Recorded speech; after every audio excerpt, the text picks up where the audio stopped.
you, thank you, thank you, thank you, thank you, thank you, thank you, please, thank you so very much. Thank you, everyone. Thank you, everyone. Thank you. Okay, let's get to business. Let's get to business. All right.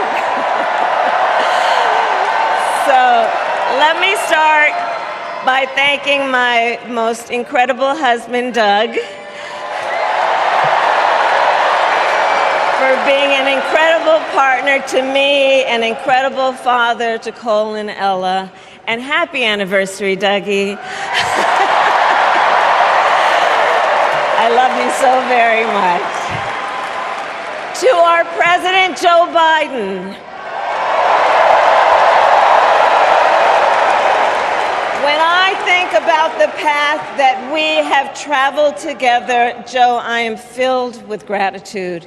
Your record is extraordinary, as history will show, and your character is inspiring. And Doug and I love you and Jill and are forever thankful to you both.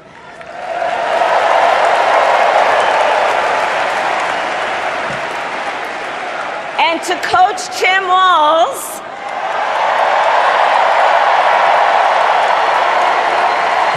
you are going to be an incredible vice president. And to the delegates and everyone who has put your faith in our campaign, your support is humbling. So, America, the path that led me here in recent weeks was no doubt unexpected.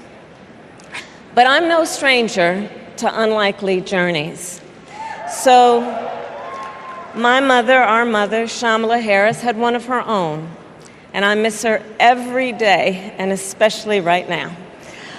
And I know she's looking down smiling.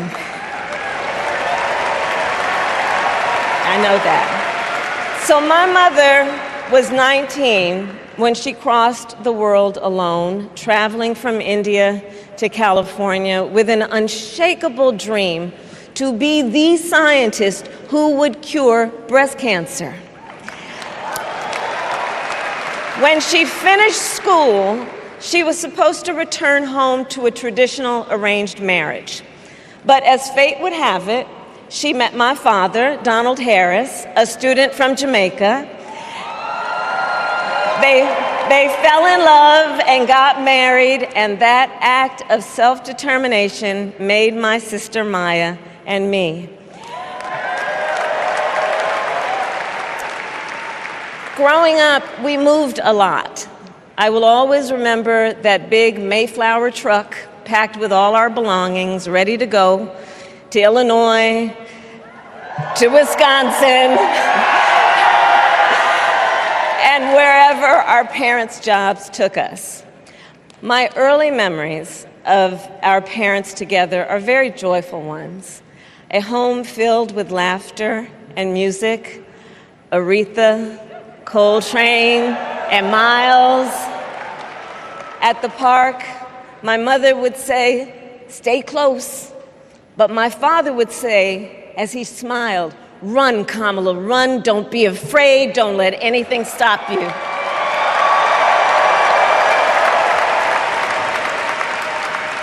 From my earliest years, he taught me to be fearless. But the harmony between my parents did not last. When I was in elementary school, they split up, and it was mostly my mother who raised us. Before she could finally afford to buy a home, she rented a small apartment in the East Bay. In the Bay, you either live in the hills or the flatlands. We lived in the flats, a beautiful working-class neighborhood of firefighters, nurses, and construction workers, all who tended their lawns with pride. My mother, she worked long hours, and like many working parents, she leaned on a trusted circle to help raise us. Mrs. Shelton, who ran the daycare below us and became a second mother. Uncle Sherman, Aunt Mary, Uncle Freddie, Auntie Chris.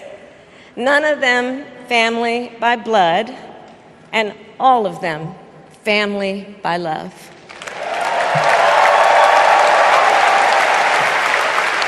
Family who taught us how to make gumbo, how to play chess, and sometimes even let us win. Family who loved us, believed in us, and told us we could be anything and do anything. They instilled in us the values they personified: community, faith, and the importance of treating others as you would want to be treated, with kindness, respect, and compassion.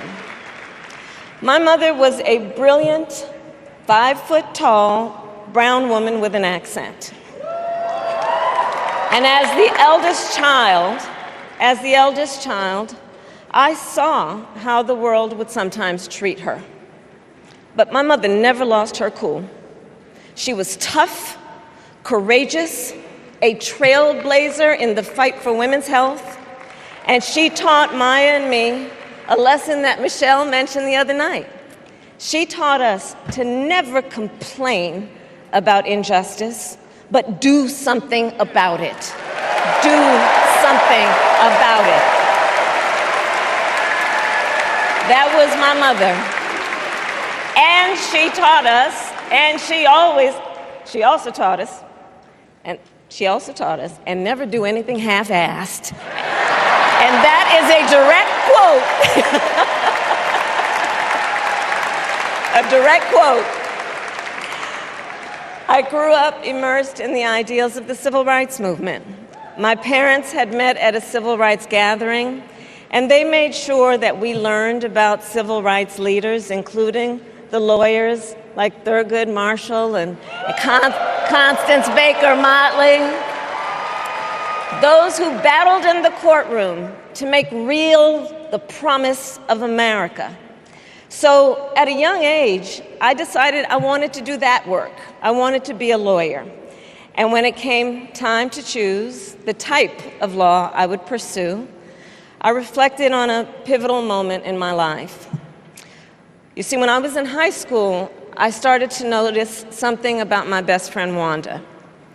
She was sad at school, and there were times she didn't want to go home.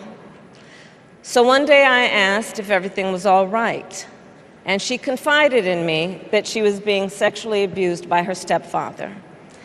And I immediately told her she had to come stay with us, and she did.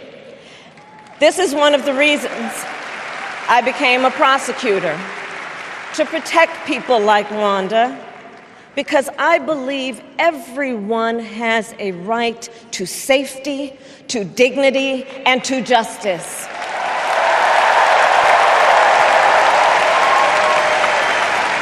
As a prosecutor, when I had a case, I charged it not in the name of the victim, but in the name of the people. For a simple reason. In our system of justice, a harm against any one of us is a harm against all of us.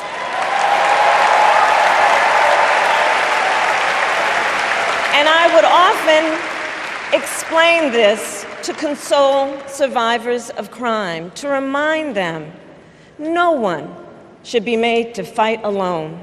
We are all in this together.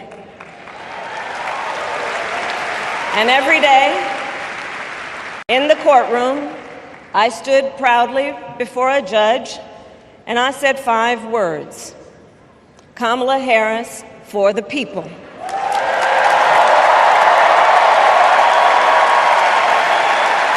And to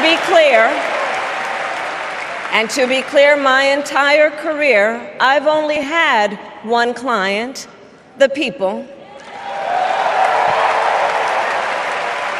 And so, on behalf of the people, on behalf of every American, regardless of party, race, gender, or the language your grandmother speaks, On behalf of my mother and everyone who has ever set out on their own unlikely journey, on behalf of Americans like the people I grew up with, people who work hard, chase their dreams, and look out for one another, on behalf of everyone whose story could only be written in the greatest nation on earth, I accept your nomination to be President of the United States of America.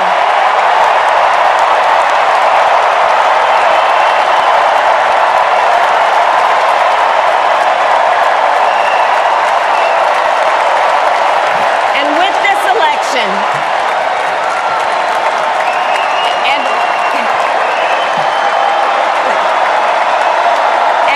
this election, our nation with this election has a precious, fleeting opportunity to move past the bitterness, cynicism, and divisive battles of the past, a chance to chart a new way forward. Not as members of any one party or faction, but as Americans. And let me say, I know there are people of various political views watching tonight, and I want you to know, I promise to be a president for all Americans. You can always trust me to put country above party and self, to hold sacred America's fundamental principles, from the rule of law to free and fair elections to the peaceful transfer of power.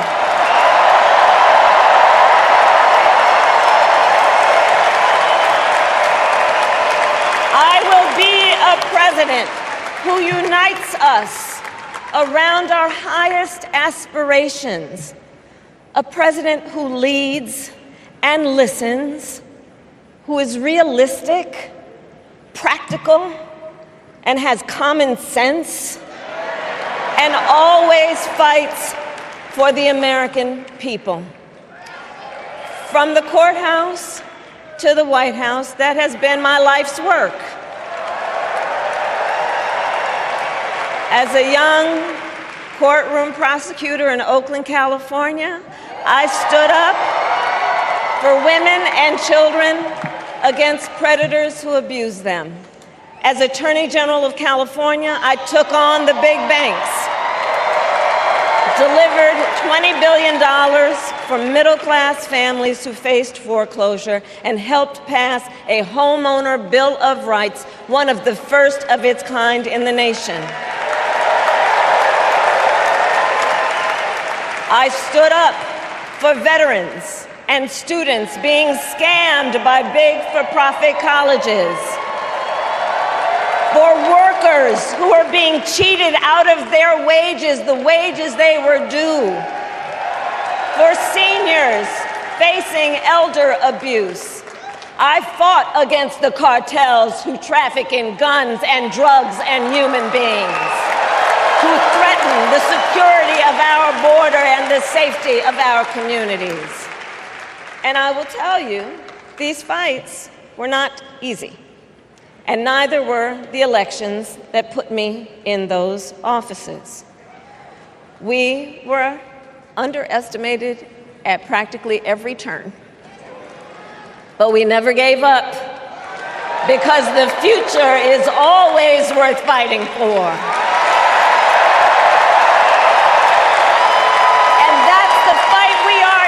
Right now, a fight for America's future.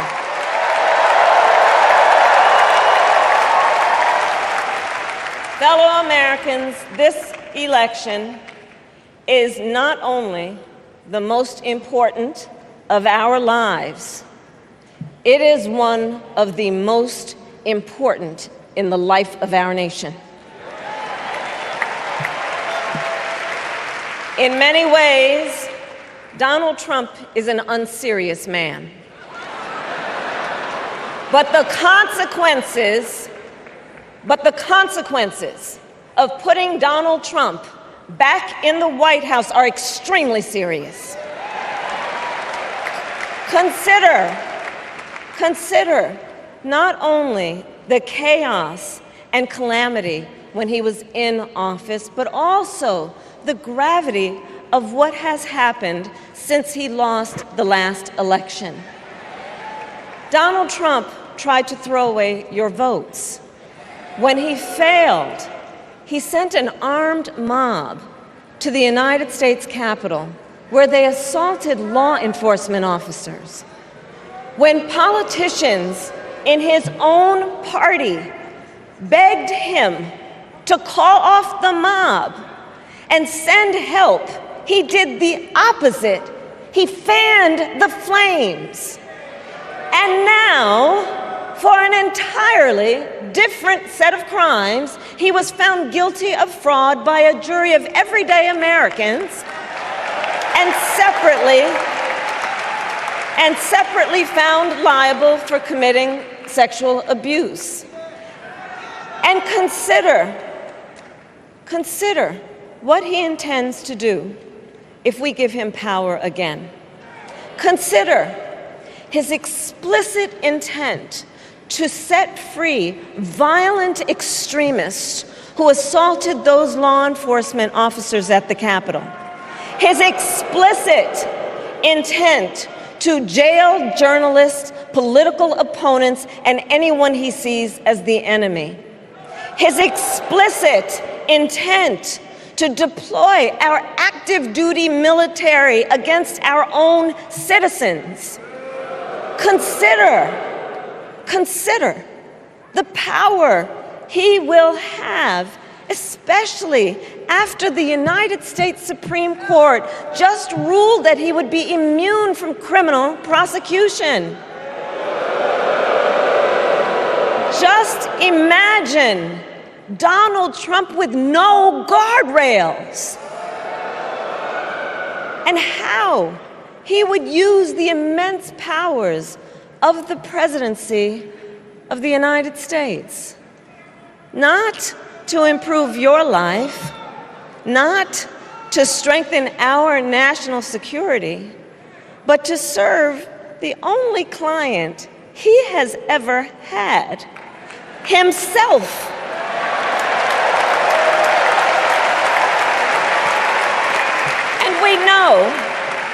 And we know what a second Trump term would look like. It's all laid out in Project 2025, written by his closest advisors, and its sum total is to pull our country back to the past.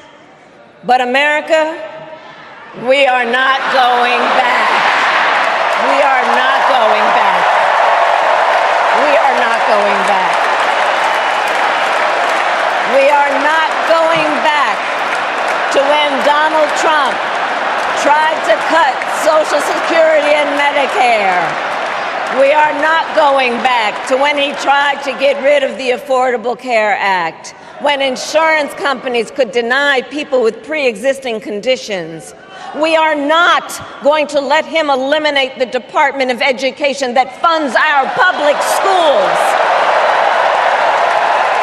We are not going to let him end programs like Head Start that provide preschool and childcare for our children.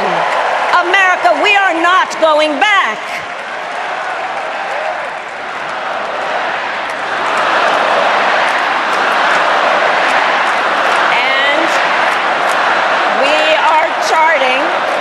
And we are charting a new way forward.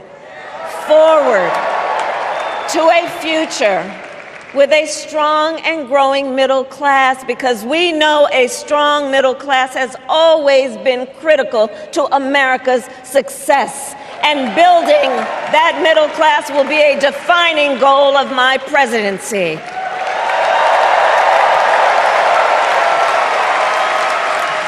And I'll tell you, this is personal for me.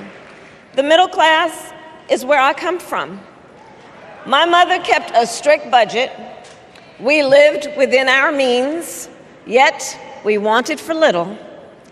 And she expected us to make the most of the opportunities that were available to us and to be grateful for them. Because, as she taught us, opportunity is not available to everyone. That's why we will create what I call an opportunity economy where everyone has the chance to compete and a chance to succeed. Whether you live in a rural area, small town, or big city. And as president, I will bring together labor and workers and small business owners and entrepreneurs and American companies to create jobs, to grow our economy, and to lower the cost of everyday needs like health care and housing and groceries. We will provide access to capital for small business owners and entrepreneurs and founders. And we will end America's housing shortage and protect Social Security and Medicare. Now compare that to Donald Trump, because I think everyone here knows he doesn't actually fight for the middle class. He doesn't actually fight for the middle class. Instead, he fights for himself and his billionaire friends. And he will give them another round of tax breaks that will add up to $5 trillion to the national debt. And all the while, he intends to enact what in effect is a national sales tax, call it a Trump tax, that would raise prices on middle-class families by almost $4,000 a year. Well, instead of a Trump tax hike, we will pass a middle-class tax cut that will benefit more than 100 million Americans.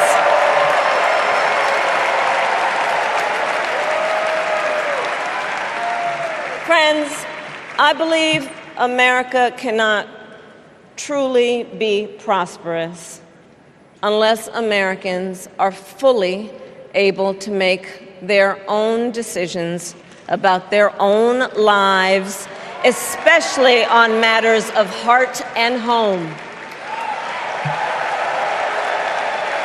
But tonight, in America, too many women are not able to make those decisions. And let's be clear about how we got here. Donald Trump handpicked members of the United States Supreme Court to take away reproductive freedom. And now he brags about it. In his words, quote, "I did it and I'm proud to have done it," end quote. Well, I'll tell you, over the past 2 years, I've traveled across our country, and women have told me their stories. Husbands and fathers have shared theirs. Stories of women miscarrying in a parking lot, developing sepsis, losing the ability to ever again have children, all because doctors are afraid they may go to jail for caring for their patients. Couples just trying to grow their family, cut off in the middle of IVF treatments. Children who have survived sexual assault, potentially being forced to carry a pregnancy to term. This is what's happening in our country because of Donald Trump. And understand, he is not done. As a part of his agenda, he and his allies would limit access to birth control, ban medication abortion, and enact a nationwide abortion ban with or without Congress. And get this, he plans to create a national anti-abortion coordinator and force states to report on women's miscarriages and abortions. Simply put, they are out of their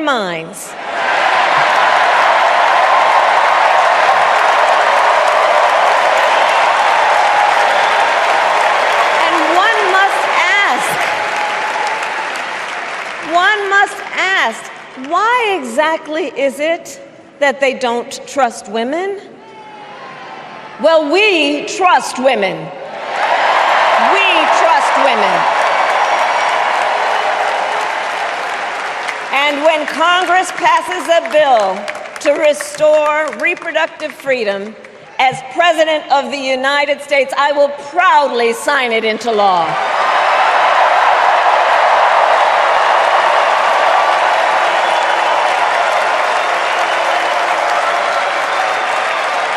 In this election, many other fundamental freedoms are at stake. The freedom to live safe from gun violence in our schools, communities, and places of worship. The freedom to love who you love openly and with pride. The freedom to breathe clean air and drink clean water and live free from the pollution that fuels the climate crisis. And the freedom that unlocks all the others, the freedom to vote. With this election, we finally have the opportunity to pass the John Lewis Voting Rights Act and the Freedom to Vote Act.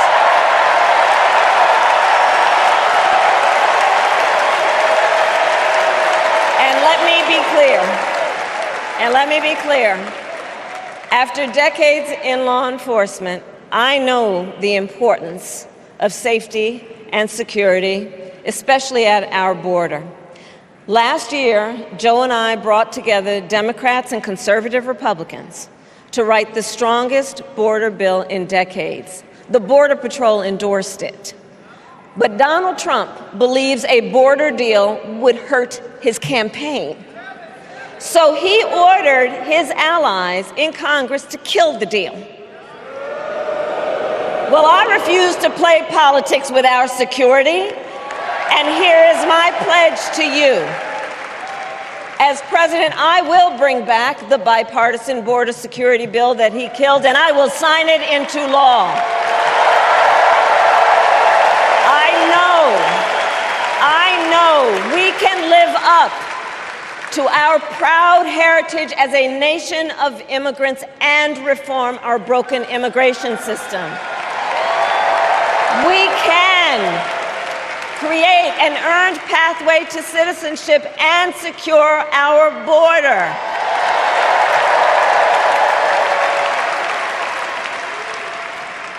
And America, we must also be steadfast in advancing our security and values abroad.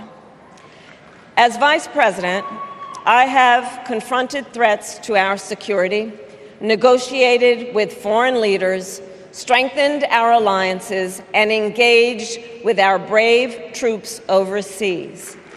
As Commander-in-Chief, I will ensure America always has the strongest, most lethal fighting force in the world. And I will fulfill our sacred obligation to care for our troops and their families, and I will always honor and never disparage their service and their sacrifice.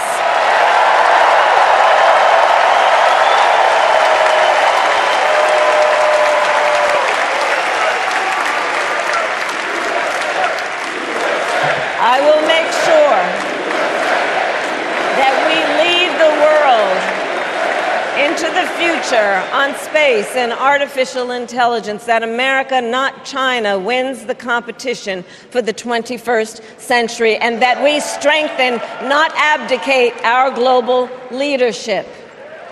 Trump, on the other hand, threatened to abandon NATO. He encouraged Putin to invade our allies, said Russia could, quote, do whatever the hell they want. 5 days before Russia attacked Ukraine, I met with President Zelensky to warn him about Russia's plan to invade. I helped mobilize a global response, over 50 countries, to defend against Putin's aggression. And as President, I will stand strong with Ukraine and our NATO allies.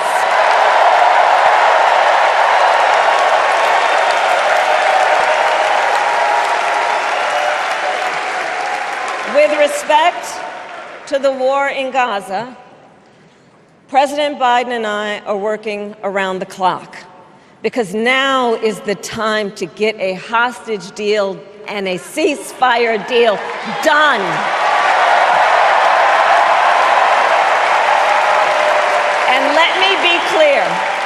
And let me be clear, I will always stand up for Israel's right to defend itself, and I will always ensure Israel has the ability to defend itself, because the people of Israel must never again face the horror that a terrorist organization called Hamas caused on October 7,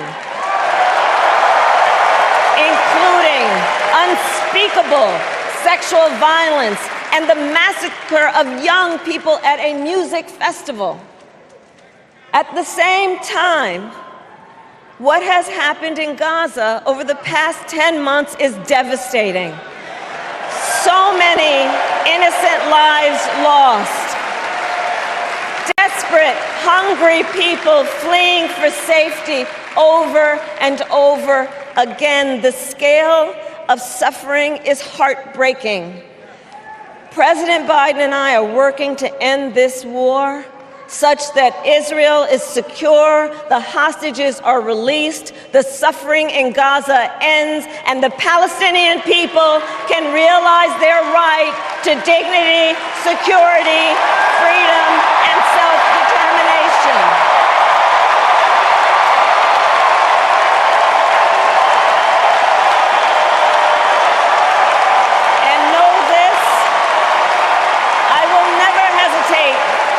Whatever action is necessary to defend our forces and our interests against Iran and Iran-backed terrorists. I will not cozy up to tyrants and dictators like Kim Jong-un who are rooting for Trump,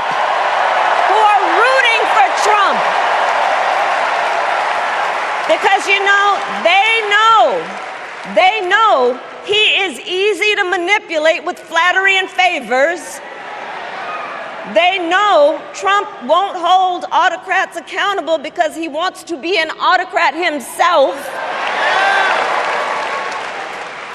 And as president, I will never waver in defense of America's security and ideals, because in the enduring struggle between democracy and tyranny, I know where I stand and I know where the United States belongs.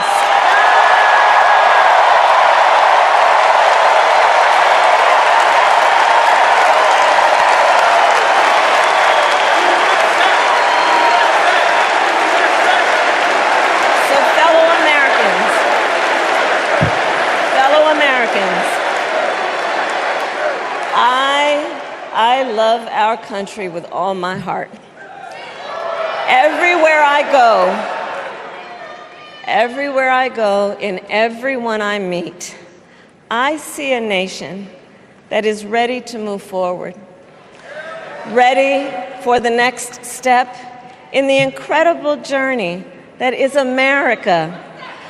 I see an America where we hold fast to the fearless belief that built our nation and inspired the world, that here in this country, anything is possible, that nothing is out of reach. An America where we care for one another, look out for one another, and recognize that we have so much more in common than what separates us. That none of us has to fail for all of us to succeed.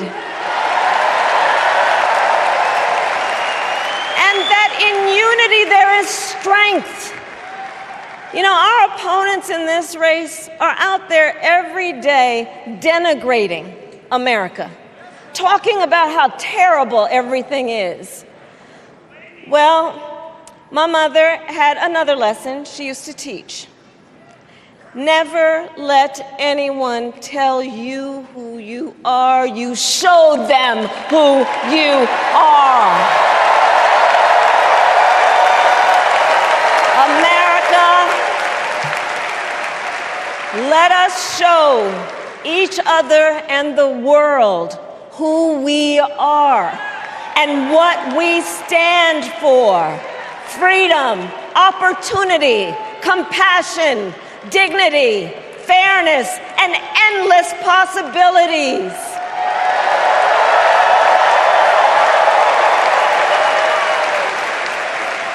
We are the heirs to the greatest democracy in the history of the world. And on behalf of our children and our grandchildren and all those who sacrificed so dearly for our freedom and liberty, we must be worthy of this moment.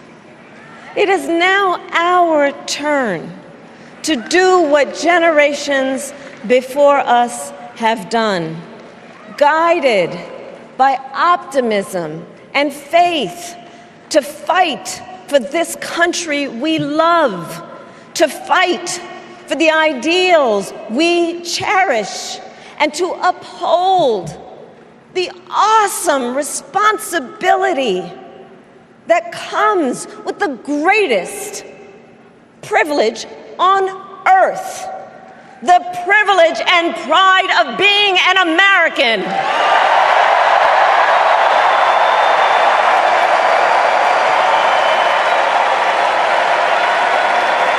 So let's get out there, let's fight for it, let's get out there, let's vote for it, and together let us write the next great chapter in the most extraordinary story ever told. Thank you. God bless you, and may God bless the United States of America. Thank you all.